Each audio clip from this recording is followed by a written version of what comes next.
Good morning. Here's your starter. So if you'd like to pause the video and have a go at differentiating these. Here are your solutions. So maybe move that down a little bit.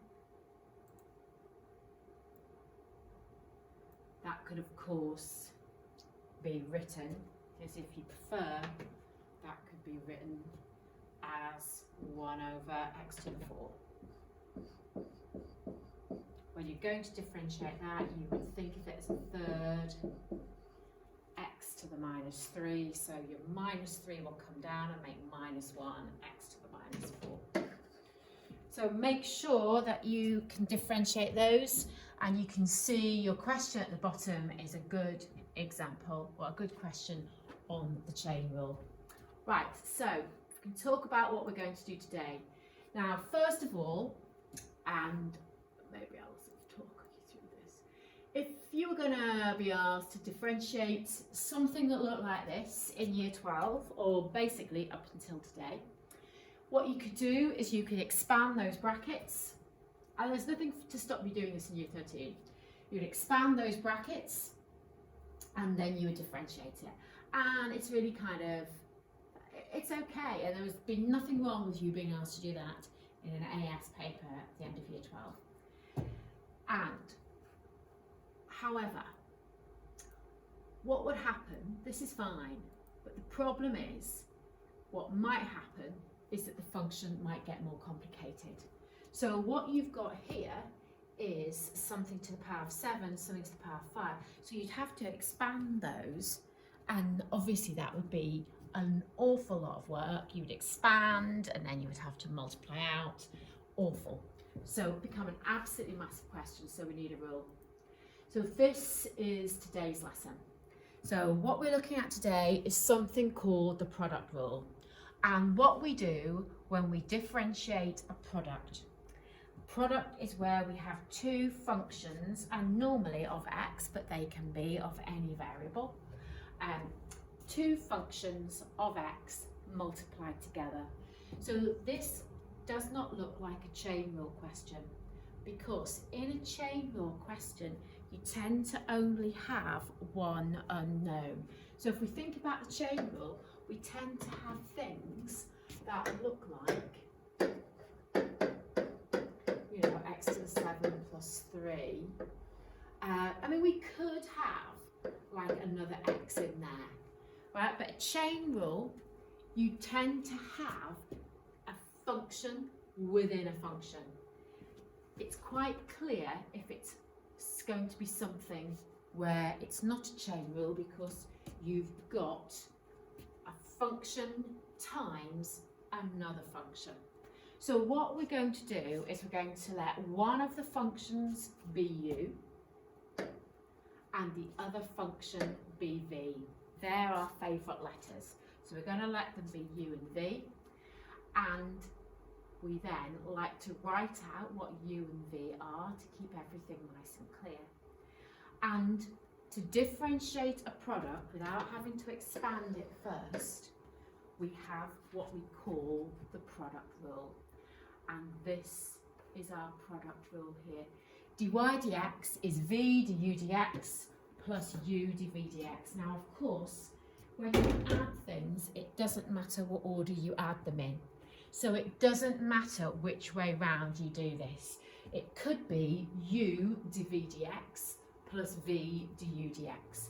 And some people like to write this in a shorthand way, where instead of dy dx, they use y dashed, and instead of du dx, they use u dashed, and instead of dv dx, they use v dashed. So what you're really doing is leaving one of the functions and multiplying it by the derivative of the other. Then you add on, you leave the one you didn't leave last time, multiplied by the derivative of the one you didn't differentiate last time. So they're each taking a turn. So let's have a look at an example. So this first example here, so let's have a little look. I don't know why I've written this out. I think I thought I was going to do it at home. So this first one here, So I'll talk to you about this one and then I'll do another one. So here we have u is x squared plus 5x and v is x cubed plus 7. Now what I'm doing is I'm going to differentiate one here using the product rule where I don't actually have to use the product rule. So I could do this without the product rule, but I'm not going to. I'm now going to underneath write du dx, so 2x plus 5, and dv dx, which is 3x squared. And I've used the dashed, the u dashed and the v dashed. I know I've got my product rule, so I've quoted it using that one or that one, whichever one you prefer. And now what you're going to do is you're going to substitute your 4 bits of information. So you've got your 4 bits of information and they're all going to go into your product rule. So I'm now going to try and sort that out. Can I take out a common factor? It's tricky to see that, so I've expanded it and there's my derivative. So I multiply those brackets out and gather them together, and obviously I'm really hoping that I get the same answer that I got when I differentiated it there, and I did. So it works. Right. Example 2. Y equals x squared times cos x. It's a product. It's not a function inside a function. So what we're going to do is we're going to let y equal uv, where u is x squared and v equals cos x. Here's my product rule. So I'm going to differentiate. I'm going to find du dx, and I'm going to use the rather minimalist dashed notation. So du dx is 2x, dv dx. Now remember, when you differentiate cos, you've learnt this, we learnt this last Friday, that's going to be minus sine x. I'm now going to put these into my product rule. So y dashed equals, and it doesn't matter which way round I do it, I'm going to go v du dx plus u dv dx. So I know dy dx is going to be v, which is cos x,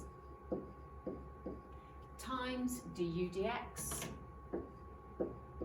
which is 2x, plus u, which is x squared, times dv dx, which is minus sine x. So what that will do is if I put my minus sine x like that, you can see that I'm going to end up with dy dx is going to be 2x cos x.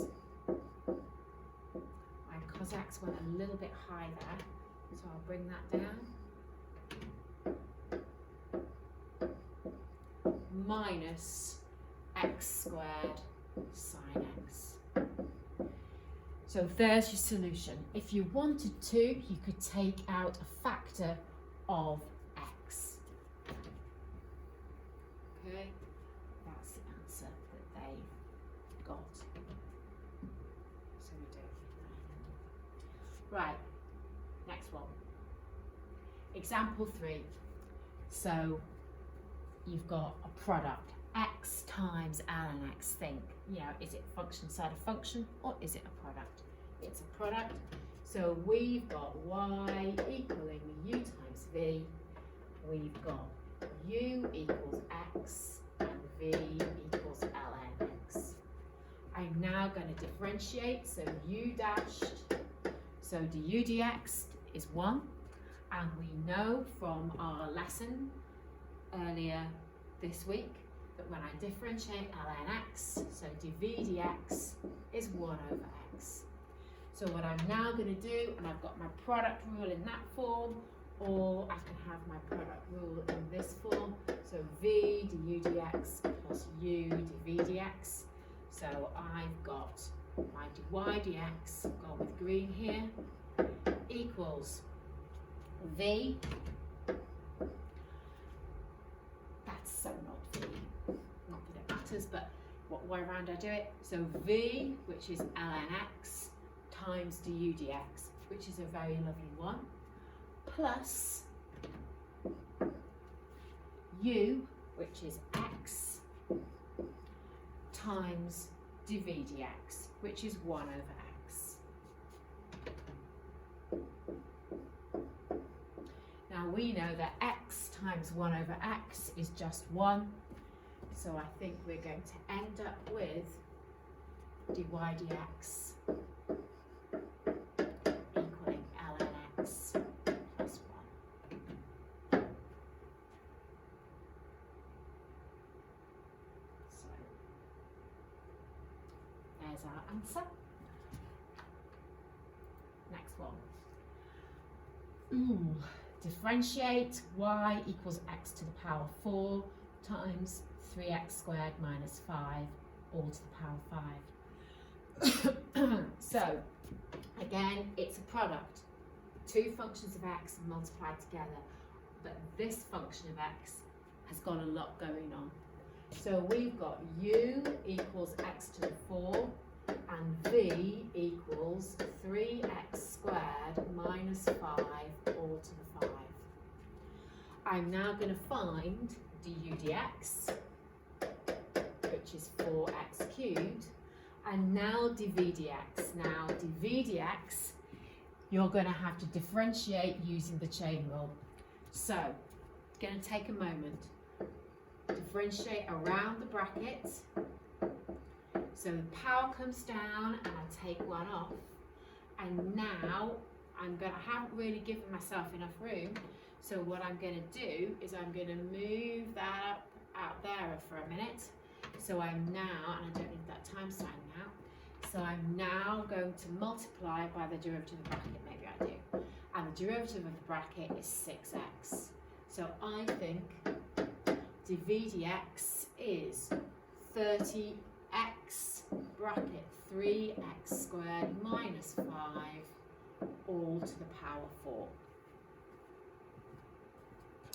Right, I'm now going to substitute that into my product rule.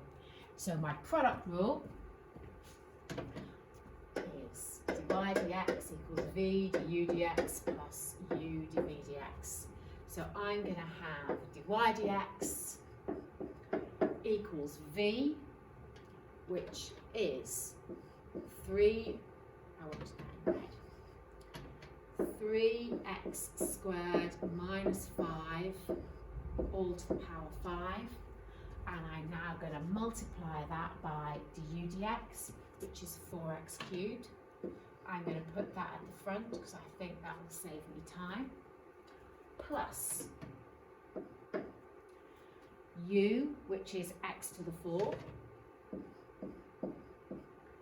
times dv dx, which is 30 3x. Oh, it's not 30. Thank you. 30x. So it's 30. Let's check that. Glad I spotted that. So it's 30x 3x squared minus 5 all to the power 4. So check that that's looking correct. I mean, it's not great, is it? But let's now try and gather it together. So we've got dy dx, because it wants it in factorised form, doesn't it? So I've got 4x cubed, 3x squared minus 5 all to the 5, plus 30 x to the 5, 3x squared minus 5 all to the power 4. So let's see how we can factorise this. I can take out a factor of 2, I can take out a factor of x cubed, and I can take out a factor of 3x squared minus 5 all to the power 4. So if I take out a factor of 2, that's going to leave me, I'll give a little bit of room there, that's going to leave me a 2 there and a 15 here. If I take out a factor of x cubed, that will leave me a 1 there and an x squared here. And if I take out a factor, so you go with the smallest power, of 3x squared minus 5 to the power 4, it will just leave me a 3x squared minus 5 there and a 1 there. So what I've done there is I've done some factorising. Let's now sort this out. This is turning out to be quite a lot of work. So dy dx is 2x cubed, 3x squared minus 5 to the power 4, and we're going to end up with a 6x squared minus 10 plus 15x squared. Still not finished. Dy dx is 2x cubed, 3x squared minus 5 all to the power 4. That's a 4 and 21x squared minus 10. Let's go back and hopefully see that we've got the correct solution. Good, perfect.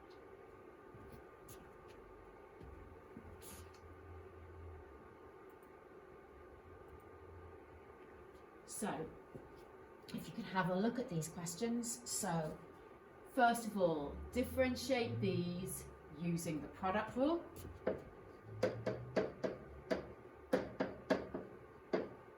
But you're going to learn that. If you don't like that form, you've got this one.